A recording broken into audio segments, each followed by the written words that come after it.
Hey everybody, Hugh here, Dustin Dopirak, coming to you from the Casa de Kellenberger. Casa de Kellenberger, yes. My dog has just gone outside because he was in the crate and that would have been a distraction. That would have been intriguing.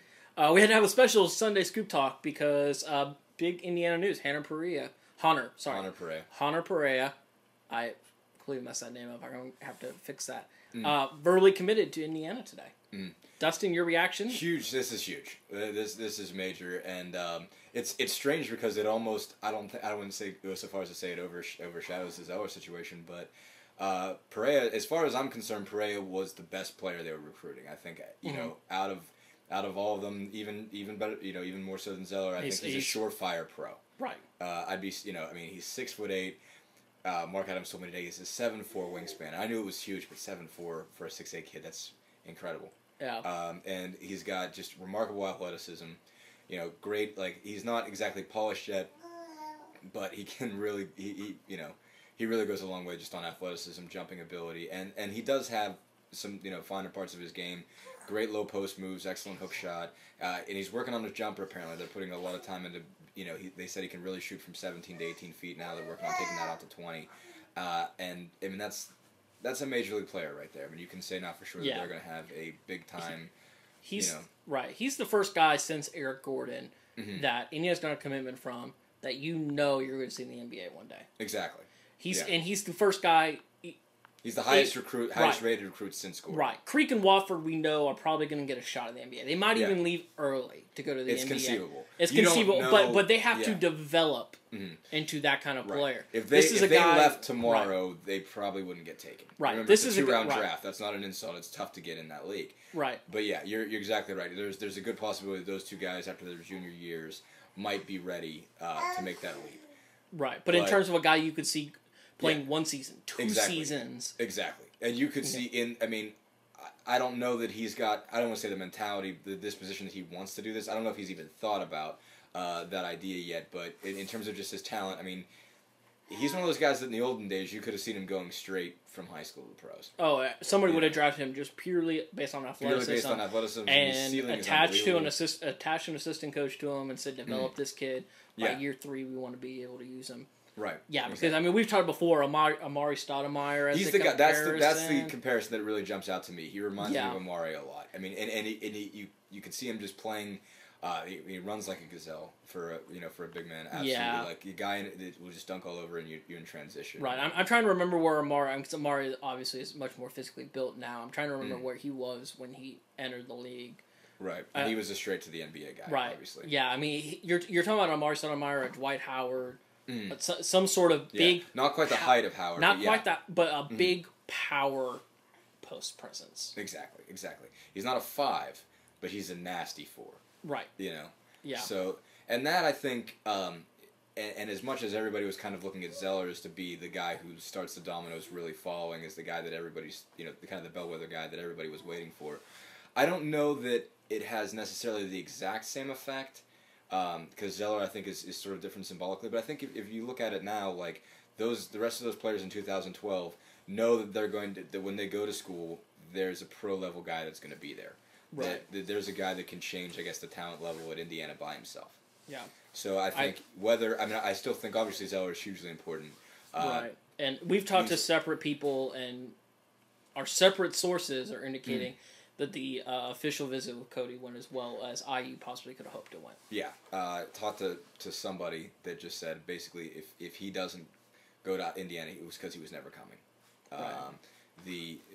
Basically, they did everything, supposedly did everything they could. I mean, obviously, we don't have anybody that will come out and say it's on the record, or, That can't. That can. The people that know can't. Right. Let's just put it that way and keep it really vague. That's a good idea. But yeah, basically, from all accounts, it went as well as it possibly could have. And obviously, Zeller's tight-lipped. He's not telling anybody anything, because that's the way Cody Zeller operates. But right, I mean, this is UNC versus IU, and the big presumably, thing. I mean, right, I think Butler's out. I think the fact that Brad Stevens did not make some sort of last-ditch effort to go to Washington pretty much says that Butler kind of has said, okay, right. We had a shot. It was fun while it lasted. It was fun while it lasted. And I think they had a legit shot at one point. Well, I mean, but I think IU and UNC did a good enough job. Exactly. They were going to have to screw up a little bit for Butler to really It says a lot about Butler, though. I mean, obviously they were in the Final Four last year, and it still says a lot for the additional recruiting power of Butler that they were able to get in the top 3 with a guy at that level. Yeah, right. Right. The big thing with this actually see where I'm going is correct if you agree. Okay. We've always thought all along, if you want to be the savior, you go to IU. Mm-hmm. If you want to win a national title, you go to UNC. Right. Or if you want to have a chance to win a national title. Yeah, exactly. With the commitment of Ron Patterson, and then the commitment of Peter Jerkin. Mm-hmm. And now Jerkin was first, but anyway. With those 2 commitments, and then the commitment of Hanner Perea. Yeah. Has that gap narrowed? A little bit, yeah. I mean, Perea's... Could Perea be an All-American? Yeah, definitely. Perea is going to be a Jared Solinger-like impact on the Big Ten. Exactly. I think when he enters campus, it's going to be a situation where people already know his name and already know he's going to be an impact guy. Right. I mean, there's the possibility if you look at 2012 and if they stay around for 2013, you could have a lineup that looks. I mean, if Zeller commits, you're looking at a front line of Zeller, Perea, and Jerkin in some capacity. I mean, maybe you play Zeller and Jerkin, or Zeller and Perea at the 4 and the 5. I mean, maybe you never have those 3 out on the court together, but maybe you do. Maybe you just have a massive, huge lineup like that. It would be kind of weird because you don't have a true 3 in there. But no, I think Jerkin in that situation is he's coming off the rawest. Yeah, he is, but he's not nearly as. He's not that raw compared to Indiana knows what raw is. Right.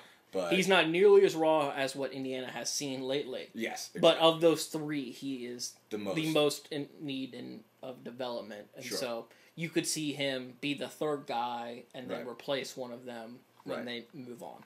I think I guess everybody looks at this and kind of expects.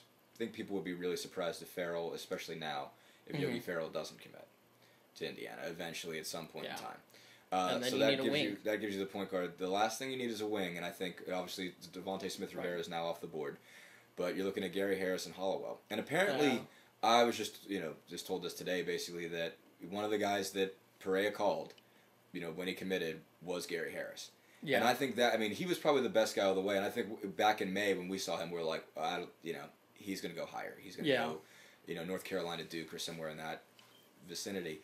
If this means that much to him, if Gary Harris looks at Hanner Perea and says, this is a guy who makes Indiana a national championship contender, I want to be there, then they've got all 5. I mean, if you have a 2012 class of Farrell, Harris, Perea, Patterson, and Jerkin, you've got basically all the pieces. It's the number 1 class in the country. And then you've got if you have Zeller as well, put that group together. You have Zeller, right? You have Zeller, and then you'll have Oladipo and Sheehy as they would be seniors by then, or no, sorry, they'd be juniors. If you put them, they'd be juniors, and this class of 2009 with Holes, Creek, Wofford, Elston, Capobianco, whoever's still there by then, will be seniors. You're talking about a team. We talked a lot about the Big Ten Media Day, like what does IU need to do in order to get into that top group again? Yeah, recruiting is how you do it. Exactly. Really. Recruiting is how you make that progression. Exactly. And every indication right now at this moment seems to be that Tom Crean and his staff have done really gotten after it. Yeah. It's going to take a year or 2 because you got to wait for these guys to get here, which may be the hardest part. Exactly. That's one thing we kind of talked about today is, there are some guys I don't see them backing out no matter what were to happen in the next 2 years, but yeah, you do have to stay on and make sure that they do in fact when the time comes, put pen to paper. Put pen to paper. They academically qualify. Academically qualify as well. Nothing happens that's weird. Nobody, right. Yeah, it's a long way, but this is the biggest piece that's fallen by a long shot. Oh, absolutely. This is a, It's an impact guy. Yeah, it's a game changer. Patterson and Jerkin are great depth guys. They were the pieces. They're role guys. They're really important roles. Ron Patterson. Right. Oh yeah, they're absolutely defend like that. Right. Jerkin is a true big man, but yeah, this was huge. A major piece. This was big. I think we're going to continue talking recruiting in the coming weeks. Maybe. All right. Thanks a lot, guys.